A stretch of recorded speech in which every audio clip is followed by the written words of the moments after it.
not going to talk about life. I'm going to talk about time. We fear death because we think that's when life ends. But life doesn't just end with death. It ends the moment you waste your time. Why do we claim to love life so much, but not time? Isn't life made up of time? Stop time, and life stops. Speed it up, and life ends in a flash. Life is moving because time is moving. Time isn't moving because life exists. 4 months of 2025 are already gone. If you're watching this in May or later, even more.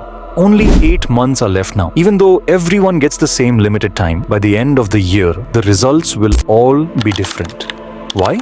Because someone out there is working 100 to 120 hours a week like Elon Musk, grinding like hell, and someone else is sitting back waiting for luck. Let me tell you something. The one who relies on luck must work even harder every single day, because you never know which day will be your lucky day. What if today was that day, but you took a day off? What if destiny was ready to reward you, but you gave up? You were resting when you should have been racing. In the Atharva Veda, time is described as a horse, unstoppable, lightning fast. This horse doesn't stop for anyone. Everything in life has a price, but not this horse. You can't buy even a second of it. You either ride it or you watch it pass. You can earn back money, fame, relationships, but not time. That's why diamonds are precious. They're rare, but even diamonds can be bought. Time cannot. In one movie, Tony Stark's father says, even if you offer all the wealth in the world, you still can't buy a single moment of time. And that's exactly what you're wasting precious moments for free. The one who values time will treat 30 wasted minutes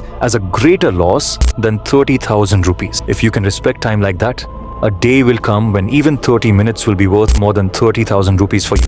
Chase money, and time might not come with it. Chase time, and money will always follow. Each one of us gets 86,400 seconds a day. What if those were rupees you had to spend today itself? Even 1 crore rupees will feel small if earned in 30 years.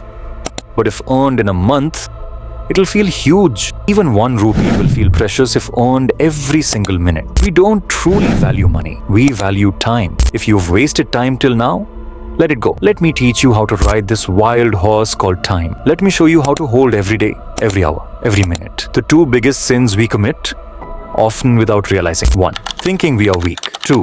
Wasting time. This video is not just motivation. This is scientifically proven, research-backed, logical motivation. There are over 100 productivity hacks out there to get more done in less time. Harvard studied them and confirmed the most effective one. I'll tell you about it soon. Watch till the end.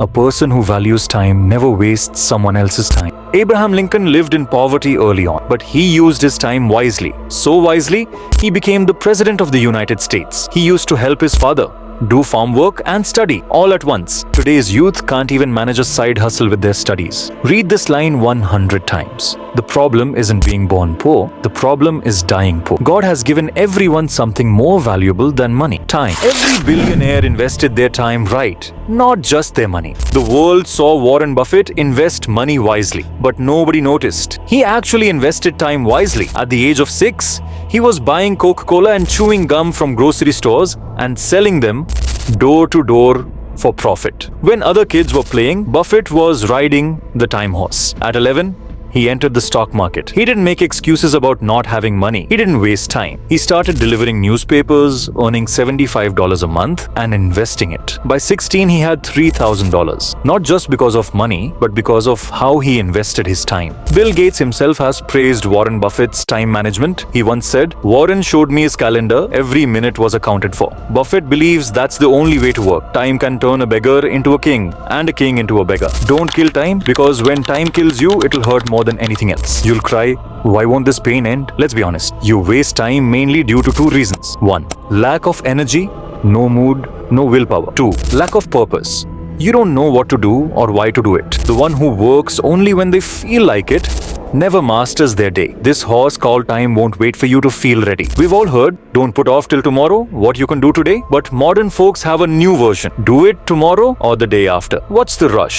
Those addicted to sitting idle or scrolling endlessly are letting thousands of horses pass. Horses that others are riding to greatness. But even in that crowd, there's one horse with a throne, and the king, he didn't show up. He wasn't in the mood. Just like wasting time can be a bad habit, mastering time can become the best habit. My old line: if you want an addiction, get addicted to hard work. even exhaustion will feel like success. Let me ask you this. What if apps like Instagram cost money? Would you still use them? Let's say 1 rupee per app. Most people would. 3,000 rupees per month. Not bad. What if it were 10,000 rupees? Maybe a few would continue. What if it were 2 lakh rupees? No one would, but you're already paying more. With your time. If someone works 6 hours a day and earns 30,000 rupees a month, each hour costs 7 rupees. If you waste 5 hours daily, you're losing 4,050 rupees per month in value. But it's not just about money, it's about time and attention. How do you decide what your hour is worth? It's decided by where you spend your time after work. Spend 3 hours a day mastering your skill, and your value will skyrocket in 6 months. Watching a movie sometimes, that's fine. But if you can't afford to spend time, don't waste it. Some people drive 2 hours to save 300 rupees on a product worth 1,500 rupees. They forget that they wasted 4,000 rupees worth of time. Fun isn't bad, but fun is not an option when you're broke. Even Dr. Israr Ahmed said, if you want to destroy a nation, promote shamelessness and lust. Entertainment has more content today than ever before. In ancient Rome, to distract people, they built circuses, bread, and circus. If people get food and entertainment, they won't care about corruption, tax, or GDP. Today, media is our circus. Social media and OTT are the new distraction. I'm not against entertainment. If you choose it,